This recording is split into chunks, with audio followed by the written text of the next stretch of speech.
BJP ने तो कुछ नहीं किया है, हमारे इलाके का तो कुछ भी नहीं किया। हमारे इलाके में तो जब करते जाते चौटाले की सरकार में होते हैं या कांग्रेस की सरकार में होते हैं। जो बच्चा 7th-8th क्लास का बच्चा है, जो 15-16 साल का बच्चा है, वो भी नशे कर रहे हैं जी। किसी न कोई गोली खा रहा है जी, कोई चिट्टा लगा रहा है। सरकार की कोई उन पे कोई पाबंदी नहीं है, कोई पुलिस प्रशासन की नहीं है।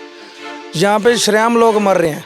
यहाँ एलनाबाद की अगर बात करें तो पिछली बार एकमात्र विधायक अभय सिंह चौटाला जीते, वो भी यहीं से जीते। इसलिए ये सीट भी अहम हो गई है, क्योंकि इस बार वो दावा कर रहे हैं कि मुख्यमंत्री बनूंगा मैं। बीजेपी ने काम वाम किए युवाओं के लिए? नहीं, कोई नहीं किया जी युवाओं के लिए काम। कोई नहीं किया। नहीं। नमस्कार, आप सभी देख रहे हैं द भारत खबर। द भारत खबर की चुनावी यात्रा इस वक्त है हरियाणा के एलनाबाद विधानसभा सीट पर। हरियाणा में 5 अक्टूबर को चुनाव होने हैं और 8 अक्टूबर को नतीजे आने हैं। ऐसे में हम इस वक्त गांव-गांव ये जानने की कोशिश कर रहे हैं, लोगों की नब्ज टटोलने की कोशिश कर रहे हैं कि इस बार हरियाणा में किसकी सरकार बनेगी। एलनाबाद का जो चुनाव है खास करके इसलिए भी अहम है क्योंकि यहाँ से पिछली बार जो है चौधरी अभय सिंह चौटाला एकमात्र इनेलो के जो विधायक बने थे वो जीते थे। इस वक्त हम जा रहे थे तो हमें कुछ लोग बैठे दिखाई दिए और आमतौर पर गांव देहात में जो है खेत किसानी और इस तरीके से लोग बैठे होते हैं। और अब तो खैर चुनाव चल रहा है और चुनाव में तो राजनीतिक बातें जो है आमतौर पर होती रहती है। तो हम इनसे जानने की कोशिश करेंगे कि इस बार क्या माहौल बन रहा है और क्या बीजेपी की जो 10 साल की सरकार रही उसने काम वाम किए हैं या नहीं किए हैं। क्या नाम है जी आपका? निशान सिंह। मुझे ये बताइए कि अब तो चुनाव आ गए हैं, क्या लग रहा है हरियाणा में इस बार? हरियाणा में इस बार बहुत अच्छे परिणाम आएंगे। हाँ जी। किसके लग रहे हैं? एक तरफ कांग्रेस है, एक तरफ बीजेपी है, एक तरफ इनेलो है, जेजेपी है, आम आदमी पार्टी है। हाँ जी, हमारे इधर तो ज्यादा इनेलो का ही जोर रहता है शुरू से। इनेलो का जोर है। हाँ जी, इस बार भी एक तरफा इलेक्शन होगा। हाँ जी। यहाँ एलनाबाद की अगर बात करें तो पिछली बार एकमात्र विधायक अभय सिंह चौटाला जीते, वो भी यहीं से जीते। इसलिए ये सीट भी अहम हो गई है क्योंकि इस बार वो दावा कर रहे हैं कि मुख्यमंत्री बनूंगा मैं। तो क्या लग रहा है यहाँ पे चुनाव में? हाँ जी, देखो जी, शुरू से लेकर ही जो इनेलो सरकार है वो जिम्मेदारों के हक में खड़ी होती है। सारे ही देश में इतने एमएलए जीते हुए थे जब दूसरा दिल्ली पे आंदोलन हुआ, और एक ही ऐसे एमएलए थे जिन्होंने इस्तीफा दिया और उसके बाद किसानों के साथ जाकर बैठे, क्योंकि किसानों की शर्तें थी भी राजनीतिक आदमी नहीं आना चाहिए हमारे बीच, लेकिन इसी कारण उन्होंने इस्तीफा दिया और वहां पहुंचे। तो इस वजह से जो है यहाँ के लोग ये सोचते हैं कि अभय सिंह, कांग्रेस से भरत सिंह बेनीवाल, बीजेपी से अमीरचंद मेहता, इनका क्या लगता है? कैसे जी? एक तरफ तो अभय सिंह चौटाला हो गए, एक तरफ भरत सिंह बेनीवाल, एक तरफ बीजेपी से अमीरचंद मेहता, इनका क्या लग रहे हैं? क्या टक्कर दे पाएंगे अभय सिंह चौटाला को, या फिर मामला जो है इस बार अभय सिंह चौटाला के लिए भी फंस गया यहाँ पर? नहीं जी, हमें तो ऐसा दिखाई कुछ नहीं दे रहा जी। जिससे भी पूछा है वो अभय सिंह को ही वोट देंगे। पिछले बाई इलेक्शन से भी ज्यादा वोटों से जीतेंगे। ज्यादा वोटों से? हाँ जी। ठीक है। क्या नाम है जी आपका?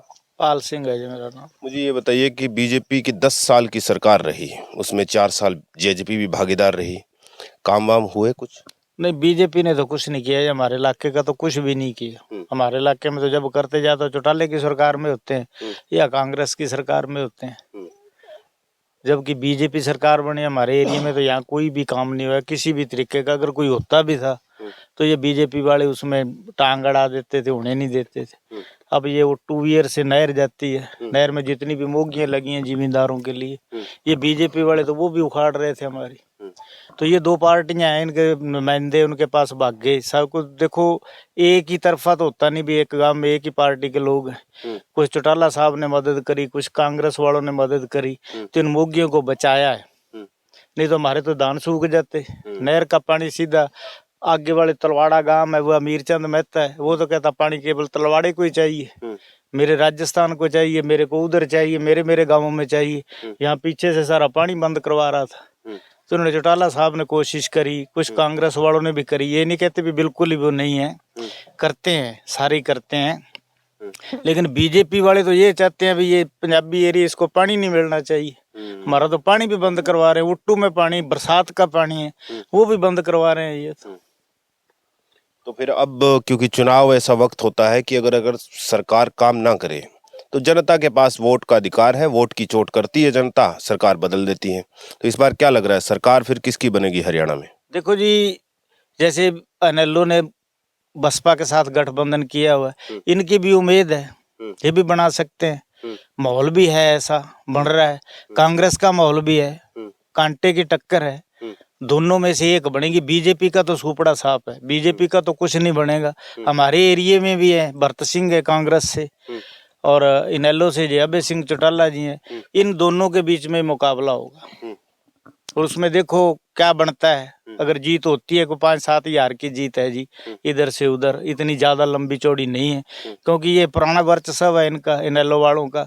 भरत सिंह चलो पिछली बार उसको टिकट नहीं मिली थी, इस बार मिली है, तो हो सकता है वो भी अपनी कोशिश तो वो भी करेंगे। हर आदमी जीतने के लिए खड़ा होता है, लेकिन टक्कर इनकी है, और कोई भी आदमी टक्कर में नहीं है। बीजेपी 4 चुनाव अभय सिंह चौटाला लगातार यहाँ से जीते हैं, जिसमें एक उपचुनाव भी अभी जो किसानों के लिए पहले उन्होंने कहा कि मैं इस्तीफा देता हूँ, बाद में जब उपचुनाव हुआ तो वो भी उन्होंने जीता। इसको कैसे देखते हैं, क्या अभय सिंह चौटाला यहाँ से फिर से वापसी करेंगे या फिर इस बार मामला फंसता हुआ दिख रहा है?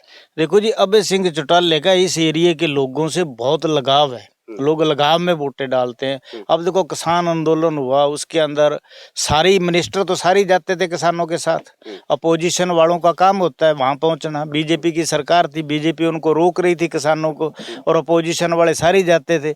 लेकिन अपोजिशन वाले किसी भी एमएलए ने या किसी भी विधायक ने ये तो नहीं किया ना भी मैं राजनीति को छोड़ता हूँ और आपके साथ देता हूँ। तो अभय सिंह चौटाला ने साथ दिया है किसानों का, तो अब चाहिए किसानों को इसको वोट देने चाहिए, हक बनता है हमारा। क्या नाम है जी आपका? बढ़िया है, मेरा नाम गुरप्रीत सिंह है जी।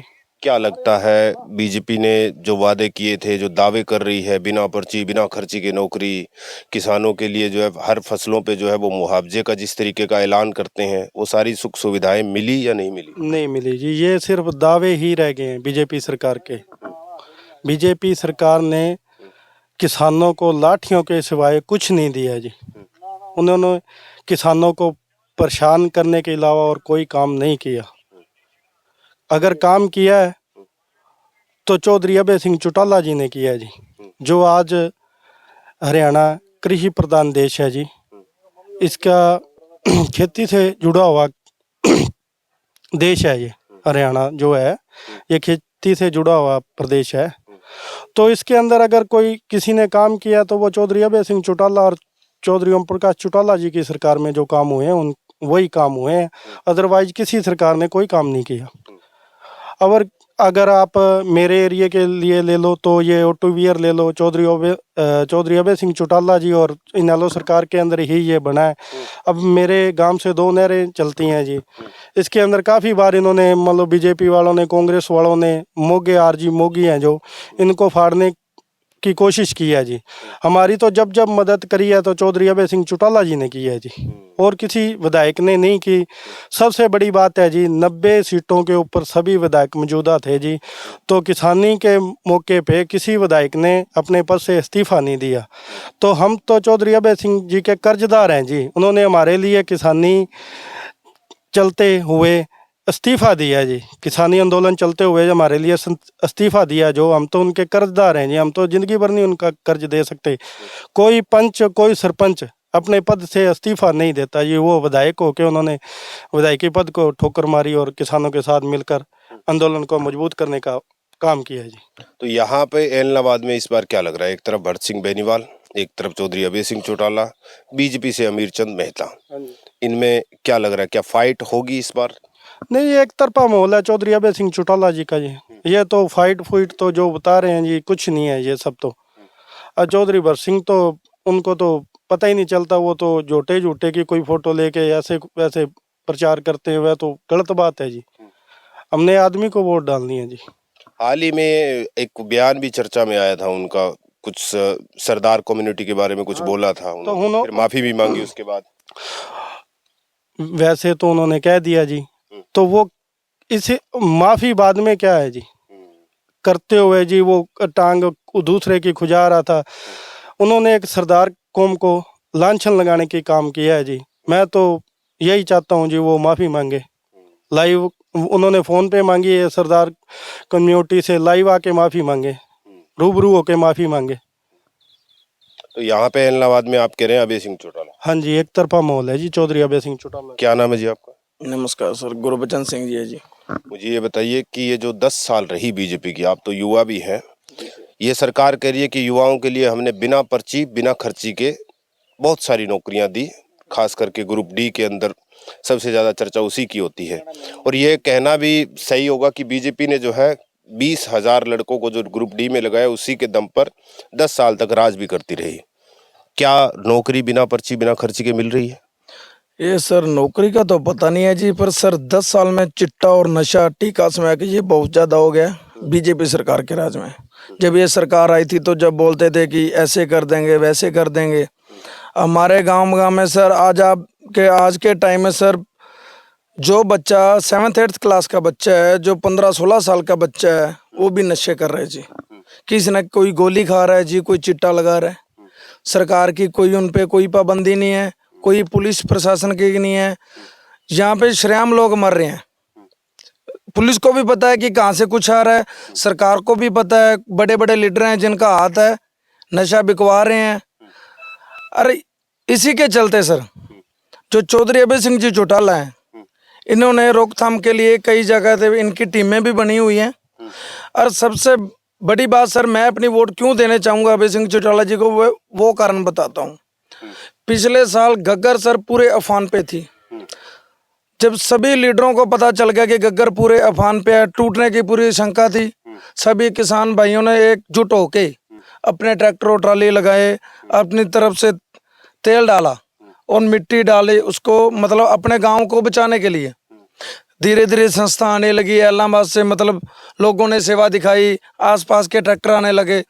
और जब सर गग्गर नदी पे कोई भी लीडर नहीं पहुंचा, उन दिनों में चौधरी अभय सिंह जी चौटाला ने सारे गांव में ओटू से लेके बुड्ढी मेडी तलवाड़ा तक एक तो मदद की जितनी हो सकती थी, और लगभग जितने भी ट्रैक्टरों को तेल चाहिए था, जितने जितने लोगों 1000, 2000, 5000 का, वो सर इन्होंने फ्री किया था। और मैं उसी चीज़ पे जाता हूँ। और उस समय सीएम दुष्यंत, उप सीएम दुष्यंत चौटाला थे। जब सर घग्गर नदी का बहाव बढ़ गया, नीचे चला गया, बिल्कुल कोई खतरा नहीं था, तब सर यहाँ गेड़ा लगाने आए हैं। जब लोगों को दिखावा करने के लिए आ गए कि हम आपके साथ हैं। और जब सर फुल अफान पे चौधरी अभय सिंह जी चौटाला ने लाइट का भी प्रबंध किया, काफ़ी चीज़ों में सर सामग्री में सहायता दी, राशन में भी सहायता दी। मैं उसी चीज़ के लिए सर उनका धन्यवाद करता हूँ कि उन्होंने हमारा बहुत साथ दिया उस टाइम में। अगर चौधरी अभय सिंह जी चौटाला उन दिनों नहीं आते, सर किसान कितना के अपनी तरफ से तेल बालेगा। देखो मतलब किसानों की मदद जो है अभय चौटाला जैसे दावा करते हैं वो हुई थी इस एरिया में। सर हुई है। कोई भी सर, हमारा इतना बड़ा गांव है, ओटू से लेके तलवाड़ा तक गांव है, कोई भी एक कांग्रेस या बीजेपी का लीडर दिखा दे कि उन दिनों में कोई भी लीडर आया और जो कोई मदद करके गया हो, किसी ने भी सर मदद नहीं की। यहाँ तो हुड्डा, खुद भूपेंद्र सिंह हुड्डा ने भी चक्कर मारा था। कहाँ सर चक्कर में? कुछ भी नहीं। पूछो, बताओ क्या कुछ देखे गए? मोड़े मेडी चौक पे था, देने का मुझे नहीं पता, शायद नहीं देंगे, लेकिन चक्कर मार के गए फोक के दावे हैं, गेड़ा मारने को कोई भी पूछ लेते हैं, हाँ जी कैसे ठीक हो। ठीक होने से सर क्या है, जिस चीज की जरूरत है वहां पे तो नहीं सर कोई पहुंचा। कोई लीडर दिन में आ रहा है, ठीक है देखा, हाँ ठीक है ठीक है। दुष्यंत चौटाला जी आए हैं, वहां से ऑटो से सीधे 1 मिनट गाड़ी से भी नहीं उतरे सर। देखो क्या चीज मानते, वो किसानों के मसीहा हैं, वो किसानों के दुश्मन। अब की बार क्या लग रहा है यहाँ पर इलाहाबाद में? नहीं सर, इलाहाबाद में तो चौधरी अभय सिंह जी क्लियर है, क्योंकि ये हर साल है ना, मतलब लोगों के दिलों में बसे हुए हैं। इन्होंने काम किए, उस वजह से लोग इन्हें पसंद करते हैं। और चिट्टे के नशे से सर यही कारण है। ये सरकारों के काम आप खुद देख लो, कोई भी सरकार, कांग्रेस भी है, बीजेपी भी है, 10 साल में नशे की बढ़ोतरी हुई, कम नहीं हुआ। तो इसलिए आप चाहते हैं कि इस बार जो है सर सभी लोगों से अपील करता हूँ, चौधरी अभय सिंह जी चौटाला को वोट डालें, उन्हें मुख्यमंत्री बनाएं, और जो कि हमारे हरियाणा का विकास हो सके। नहीं, अपील मत करिए आप, कोई बात नहीं। क्या नाम है जी आपका? हरमन सिंह जी। क्या लगता है आपको इलाहाबाद में इस बार? अभय सिंह का ही जोर है जी। अभय सिंह का? हाँ जी। ऐसा क्यों लगता है जी? देखते हैं। हाँ जी। काम वाम किए हैं कुछ? काम को मुंदा पता नहीं जी, वैसे कहते भी करनगे जी, अगे भी कहते अगे भी बनते हुए ही इलाहाबाद च, तां करके जी। इसलिए आपको लगता है कि अभय सिंह चौटाला? हाँ जी, क्या नाम है जी आपका? दीपक कुमार। क्या लग रहा है आपको कि इस बार इलाहाबाद में क्या होगा? अभय सिंह चौटाला जीतेगा जी, ऐसा क्यों? लगता है जी हमको। नहीं, कोई वजह होगी, आप उनके फैन हैं या काम वाम अच्छा करते हैं, लोगों की सुनते हैं? मतलब है। अच्छा, फैन है। हाँ जी। बीजेपी ने काम वाम किए युवाओं के लिए? नहीं, कोई नहीं किया जी युवाओं के लिए काम को। कोई नहीं किया। नहीं। अच्छा, कुछ जो लोग थे, युवा थे, वो भी यही कह रहे थे कि काम वाम कुछ जो ज़्यादा अभी बीजेपी की सरकार में नहीं हुए। लेकिन यहाँ पर मौजूदा जो स्थिति बन रही है इलाहाबाद में, एक तरफ भरत सिंह बेनीवाल कांग्रेस से, चौधरी अभय सिंह चौटाला के लिए चुनौती ये है कि वो अपनी सीट जो है इलाहाबाद, जो एकमात्र 2019 में वो जीते थे, वो बचानी है। दूसरी चुनौती ये है कि हरियाणा में वो जो दावा कर रहे हैं कि इस बार जो है चौधरी अभय सिंह चौटाला ही मुख्यमंत्री होंगे, तो उसको कैसे वो अपने जो विधायक है उनको जिता पाते हैं, क्योंकि अब पूरे हरियाणा में भी उनको घूमना है। तो इस लिहाज से यहाँ की भी जो मुकाबले की जो हम बात कर रहे हैं, भरत सिंह बेनीवाल, अमीरचंद मेहता और एक तरफ जो है अभय सिंह चौटाला, इनके बीच में भी जो है मुकाबला वो कड़ा हो सकता है। फिलहाल हमारे साथ इतना ही, मिलते हैं कहीं और बताएंगे आपको कि हरियाणा में क्या बन रहा है राजनीतिक माहौल। नमस्कार।